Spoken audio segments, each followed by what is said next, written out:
আজকের খুব গুরুত্বপূর্ণ একটা ভিডিওতে আপনাদের স্বাগত জানাচ্ছি। আশা করি আপনারা অনেক অনেক ভালো আছেন। যারা আমার ফেসবুক পেজে দেখছেন পেজটি ফলো করে দিবেন, আর যারা ইউটিউব চ্যানেলে দেখছেন চ্যানেলটি অবশ্যই সাবস্ক্রাইব করে দিবেন। আজকের প্রথম প্রশ্ন, পাণিনি কে ছিলেন? আপনারা সকলেই জানেন যে তিনি একজন ব্যাকরণবিদ ছিলেন। বাংলার মুখ আমি দেখিয়াছি তাই পৃথিবীর রূপ খুঁজিতে যায় না, এই উক্তিটি জীবনানন্দ দাশের। বাংলাদেশের প্রথম গ্রাম থিয়েটার প্রবর্তককে? সেলিম আল দীন।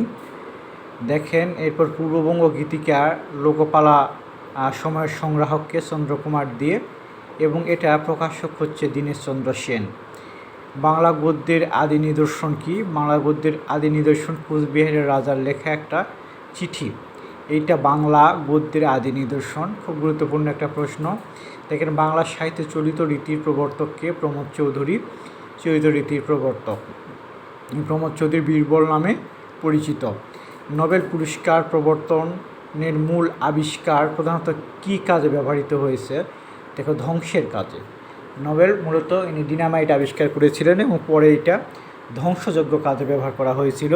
আশা করি আপনাদের ভিডিওটি ভালো লেগেছে। ভিডিওটি ভালো লেগে থাকলে আমার চ্যানেলটি সাবস্ক্রাইব করে দিবেন, আর আমার ফেসবুক পেজে দেখলে পেজটি অবশ্যই ফলো করে দিবেন। আর সে পর্যন্ত আপনারা ভালো থাকবেন। আর আমার পেজটাই আবারও রিকোয়েস্ট থাকে, ফলো দিবেন আর চ্যানেলে সাবস্ক্রাইব করে দিবেন।